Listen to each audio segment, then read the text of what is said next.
चाहे आपके हालात इस वक्त कैसे भी हो, इसे वीडियो पूरा देखकर आप में से अधिकतर लोग ये जान जाएंगे कि चाहे कोई भी बुरी सिचुएशन हो, उसमें खुश कैसे रहना है। दोस्तों, थोड़ा समय तो लग सकता है इसे वीडियो पूरा देख में लिए, लेकिन खुशी तो अनमोल है, ये हर कोई चाहता है, तो इतना तो बनता है। तो आज की सबसे बड़ी समस्या ये नहीं है कि मेरे पास पैसा नहीं है, अच्छा रिलेशनशिप नहीं है या जीने का मकसद नहीं है, बल्कि आज की सबसे बड़ी समस्या ये है कि हम सब चीजों को खुशी के ऊपर रखते जाते हैं, यानी हर चीज ठीक ठाक होने के बाद भी हम खुश नहीं हैं।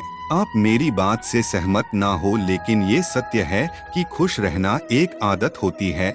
ये ऐसी कोई पराई चीज नहीं है जो कि आप किसी से मांग सकते हो या खरीद सकते हो। यह ठीक उसी प्रकार से एक आदत होती है जैसे किसी को एक्सरसाइज करने की आदत होती है, किसी को देर तक सोने की आदत होती है, किसी को गाने सुनने की आदत होती है। और ये तो आपको पता ही होगा कि आदत कौन बनाता है, आदत कोई दूसरा नहीं बनाता ना। यह बात सच है कि जब आपका मन होता है तब ही आप किसी काम को शुरू करते हो, लेकिन फिर भी लोगों को देखते हैं, जब कोई परेशानी होगी तो स्टेटस लगाएंगे, दूसरों को ब्लेम करेंगे, पूरा का पूरा दुख भरा बर्तन दूसरे के सर पर उड़ेल देंगे। तो जब आपका मन नहीं होगा खुश होने का, जब तक आप नहीं डिसाइड नहीं करेंगे कि हाँ अब मुझे इस वक्त से ही खुश रहना है, तब तक आप किसी से लाख उम्मीद लगा लो, आप दुनिया का सबसे लग्जरी कार खरीद लो या चाहे आप चांद पर पिकनिक मनाने चले जाओ, आप कभी भी खुश नहीं रह पाओगे। और मजे की बात तो देखो, आप तब भी किसी और को ब्लेम करते रहोगे कि तेरी वजह से मैं खुश नहीं हूँ, मेरी जॉब चली गई इसीलिए मैं खुश नहीं हूँ, या मैं एग्जाम में फेल हो गया इसीलिए मैं बहुत दुखी हूँ।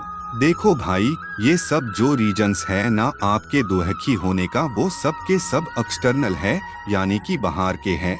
और एक्सटर्नल चीजों को आपको किस वे में एक्सेप्ट करना है वो आप पे डिपेंड करता है कि जिंदगी में या एग्जाम में या रिलेशनशिप में फेल होने के बाद हमेशा रोते रहना है, या उस सिचुएशन को एक्सेप्ट करके स्माइल करके जिंदगी में आगे बढ़ना है। क्योंकि देखो, आप हो, आपकी जो थॉट्स है, आपकी फीलिंग है, वो आप में है। उसी तरह हर व्यक्ति अपने आप में एक यूनिक पर्सनैलिटी होता है, तो आप किसी दूसरे की थॉट या पर्सनैलिटी को चाह करके भी अपने अंदर नहीं ले सकते, तो दूसरे पर्सनैलिटी या हालात भी बदल करके आपके तरह नहीं हो सकते। अब यहाँ से एक बात निकल कर आती है, एक्सेप्टेंस, यानी आपको समझना है कि जैसे कि मैं इस पूरी दुनिया में यूनिक हूँ, उसी तरह से दुनिया में हर चीज, हर वक्त और हर शख्स की कैपेबिलिटी यूनिक है। तो आपने इस तरह से एक्सेप्ट कर लिया कि मैं यूनिक हूँ, मैं अपने आप को किसी से कंपेयर नहीं कहूँगा, ना किसी से मुझे कोई जलन है।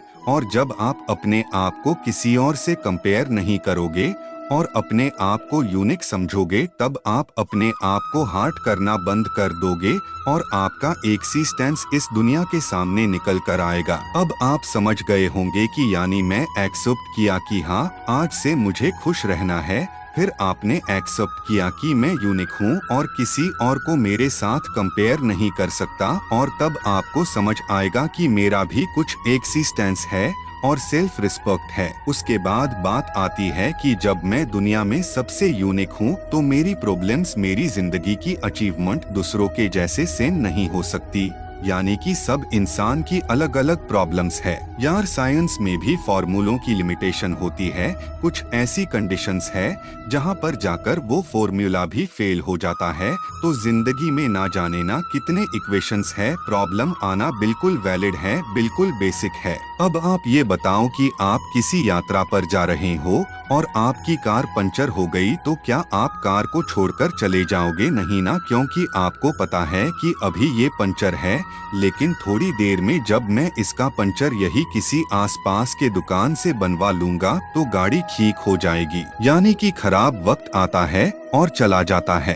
अच्छा, आपने कार का टायर सही करवा लिया, लेकिन क्या गारंटी है कि वो अब कभी दोबारा पंचर नहीं होगा? कहने का मतलब है, खुश रहने का दूसरा मंत्र है कि वक्त आता है और चला जाता है। और क्योंकि आप एक यूनिक पर्सनैलिटी हो, आपका थॉट प्रोसेस सबसे अलग है, इसलिए आप पे निर्भर करता है कि आपको ऐसे हालात से सीखना है या एक जगह बैठकर के रोते रहना है। अब समझिए कि अगर आपकी कार पंचर हो गई और अगर आप सारा दिन बैठकर खुद को ब्लेम करते रहोगे कि मुझे कार नहीं लानी चाहिए थी, मुझे ट्रेन से चले जाना चाहिए था, या ब्लेम करोगे कि यार टायर बनाने वाली कंपनी घटिया है, तो क्या इससे आपकी प्रॉब्लम सॉल्व हो जाएगी? आपका यात्रा का मकसद पूरा होगा? उस समय आपके लिए प्रायोरिटी क्या होगी? चाहे आप कहीं भी हो, आपको कैसे भी करके टायर ठीक करवाना है और अपने सफर पर आगे बढ़ना है। कोई कितना भी बेवकूफ इंसान हो, अगर उसकी गाड़ी पंचर होती है